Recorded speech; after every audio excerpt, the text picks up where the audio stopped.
And that's what this diagram is from Widmark. You'll hear that name later. This is reproduced or copied out of a book called Medical Legal Aspects of Ethyl Alcohol by James Garriott. I use it like a textbook in my training program. Let's look at this graph. We have alcohol concentration on the y-axis and time on the x. This is let's see, A is a 78 kilogram female consuming 56 grams of alcohol on an empty stomach. So this is empty stomach. This is someone who had a big meal, a male.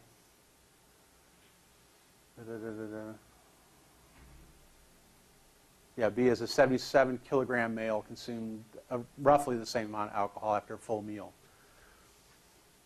Her blood alcohol concentration peaks probably at about 90 minutes, and it peaks at about a 0.10, 0.09 something, apparently looks like. This guy's dose is matched on a per weight basis. So in theory, if he were to not eat, his absorption curve would look just like hers. But as you can see, because of the meal, the absorption is pushed out to almost 2 hours, like 110, 120 minutes. And just as importantly, his peak blood alcohol concentration is under 0.10. This is reprinted from a time from when 0.10 was the, statutorily important.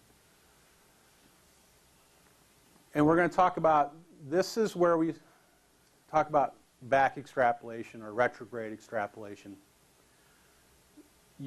Because this elimination rate is fairly constant, it is possible to estimate a blood alcohol from a previous point in time if you know what the blood alcohol is at a later point in time.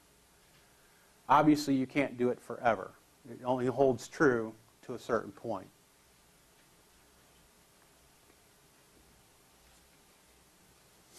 Widmark derived the formula using volume of distribution, which is a pharmacology term.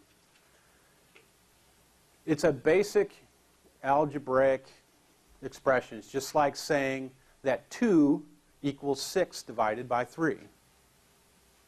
And you can move those numbers around, and you can solve for any one of them. If you have 2 of them, you can solve for the third one. Okay? A is the dose. R is the volume of distribution, which he derived. P is body weight in kilograms. And Widmark determined that the volume of distribution for males was 0.68, 0.55 for females.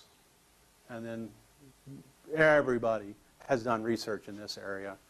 And it's pretty much kind of fallen to where it's 0.7 for men, 0.6 for women. Why is that? Why is it even different? Well, women, on average, have a higher fat content to their body. So it makes the volume of distribution different. Alcohol doesn't go into fat. So, present company accepted. Not making any statements about any individuals.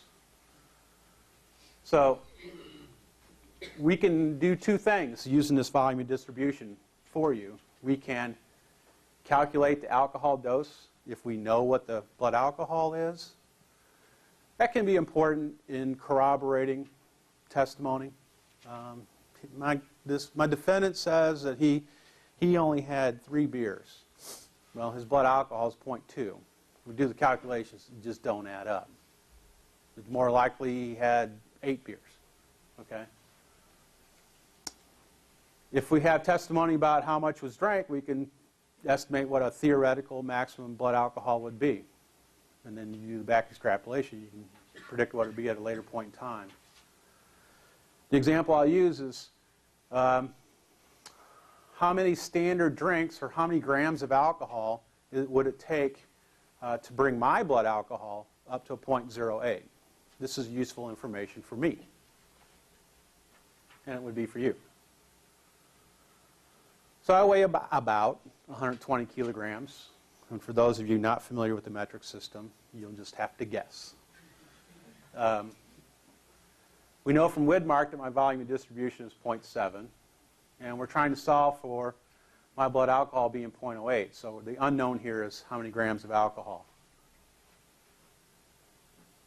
Just do the math.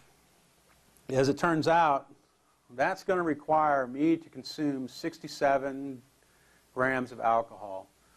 One standard drink, and a standard drink is 12 ounces of beer, 4 ounces of wine, about 1.5 ounces of hard liquor, depending on the proof. It's going to take me about 4.8 standard drinks to get to a 0.08. Now that's me on an empty stomach, instantaneously consuming 5 beers, and that would be my maximum blood alcohol concentration, which is about right, empirically. I can back that up. Now let's go the other way. Say we have a female who weighs about 55 kilograms or 120 pounds. There, I solved it for you.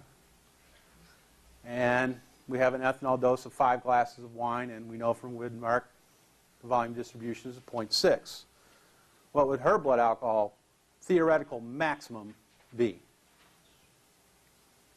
Again, just set up the equation, do the math, and that would end up being about a 0.212.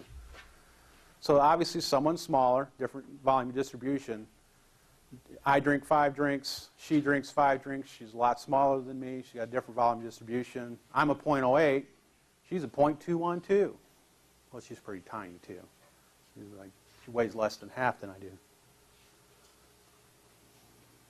So it kind of makes sense.